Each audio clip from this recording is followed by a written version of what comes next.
Je vis en Suisse et bien sûr que je suis riche. Enfin, c'est ce que beaucoup de gens pensent. La vérité, c'est que la plupart des gens en Suisse ne sont pas riches. Bien sûr, nous vivons entourés de richesses, mais ça ne fait pas de nous des personnes riches. Alors, bienvenue dans mon royaume de transformation. Ici, la vérité n'est pas une arme, mais une clé. Et chaque clé ouvre une porte où chaque pas te ramène vers ton trône intérieur. Je suis la Queen Sissi. Bienvenue sur ma chaîne YouTube.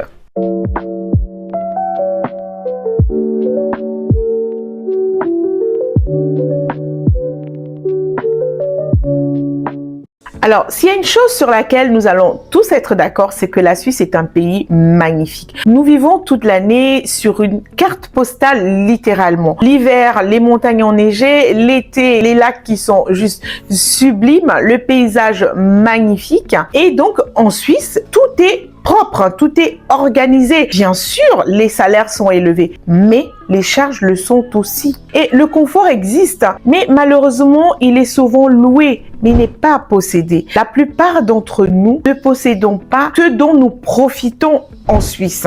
Donc, si nous pouvons profiter, bénéficier gratuitement du confort, du paysage, beaucoup de gens ne vivent pas dans la richesse. Ils vivent à côté d'elle. Alors, est-ce que c'est quelque chose de négatif? Bien sûr que non. Par contre, d'être automatiquement associé à cette richesse et de dire qu'on est tous riches en Suisse, c'est complètement faux. Comme dans tous les pays du monde, il y a des ultra riches, il y a des riches, il y a de la classe moyenne, il y a la classe moyenne pauvre. Et aujourd'hui, en fait, il y a un déséquilibre un peu comme partout entre cette classe moyenne et cette classe moyenne pauvre et cette classe pauvre, en fait, qui est tout en bas de l'échelle. Je me souviens au début, lorsque je suis arrivée en Suisse, il n'y avait pas de mendiants dans les rues en Suisse. D'ailleurs, la police arrêtait les personnes qui faisaient la manche. C'était complètement interdit. Ça l'est toujours par les textes de loi. Simplement, aujourd'hui, la misère aussi, elle a frappé aux portes de la Suisse. Et même si ce ne sont pas forcément des Suisses qui se retrouvent dans cette posture-là de façon flagrante, mais il y a beaucoup de Suisses, malheureusement, qui sont aussi dans le manque.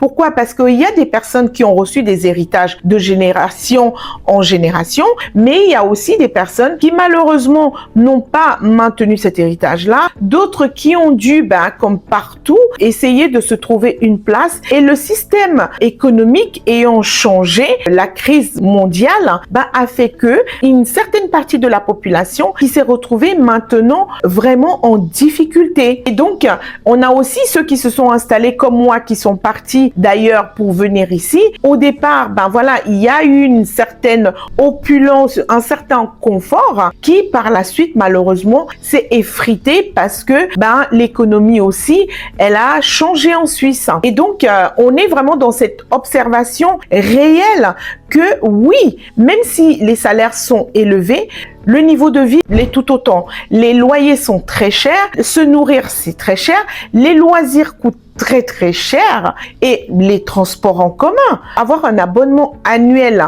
pour un train en Suisse, c'est l'équivalent d'un salaire. Donc, vous voyez bien que même si on a un pouvoir d'achat qui est élevé, vu que les charges le sont tout autant, alors ce pouvoir d'achat-là, il devient vraiment minime. Et c'est pour ça que les Suisses qui habitent dans les zones où on a des villes frontalières, comme Annemasse par exemple, près de Genève, ou des villes comme Domodossola, près de l'Italie, beaucoup de Suisses vont y aller faire leurs courses parce que ça revient beaucoup moins cher. Des villes en Allemagne, ça revient beaucoup moins cher que de faire les courses sur place maintenant pour les classes moyennes. Alors, je me souviens d'une époque où lorsqu'une personne qui vivait en Suisse allait faire ses courses en France, cette personne était vraiment prise de haut. On la regardait comme vraiment une personne qui mangeait n'importe quoi. Parce que comment c'était possible d'aller faire ses courses en France? Ce qui était de la France n'était pas de qualité. En tout cas, c'était ce qui était dit dans l'imaginaire des personnes en Suisse. On pouvait pas manger ce qui venait de là-bas parce que c'était tellement moins cher que c'était suspicieux. Alors aujourd'hui,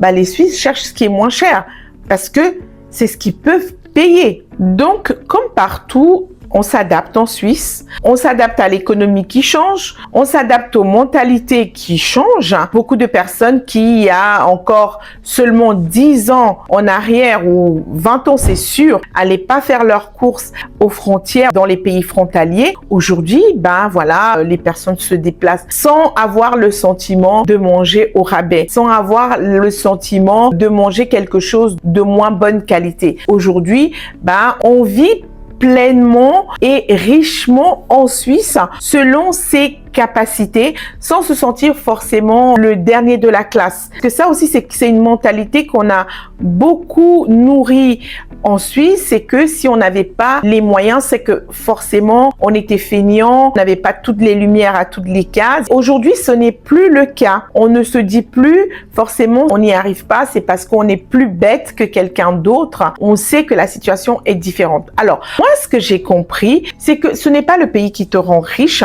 c'est ta capacité à te positionner dans ce pays. Donc, si tu prends conscience de je vis dans un endroit dans lequel je suis entouré de richesses, alors il faut que je trouve le moyen de moi vivre pleinement et richement dans ce pays-là. Parce que oui, la richesse ne va pas se mesurer au pays dans lequel on vit, mais à la place qu'on va oser y prendre. Et aussi de pouvoir s'aligner par rapport à soi-même, de ce qu'on gagne, de comment on vit avec ce que l'on gagne, sans forcément se calquer sur ce que les gens pensent de moi par rapport à l'endroit dans lequel je vis, mais par rapport à moi-même de comment je vis dans l'endroit dans lequel je vis. Et donc, je vais terminer en disant ceci: vivre en Suisse ne fait pas de toi un riche, mais ça fait de toi un témoin. Et c'est à toi de décider si tu restes spectateur. Parce que oui, c'est sûr, la situation est compliquée partout, mais il y a toujours moyen, il y a toujours une possibilité de tirer son épingle du jeu, et ce, malgré les difficultés. Alors, merci de liker, de commenter, de partager si vous vivez en Suisse. Est-ce que vous vous sentez riche parce que vous êtes entouré de richesses, ou alors est-ce que vous vivez pleinement en Suisse en étant conscient de ce que vous gagnez, de comment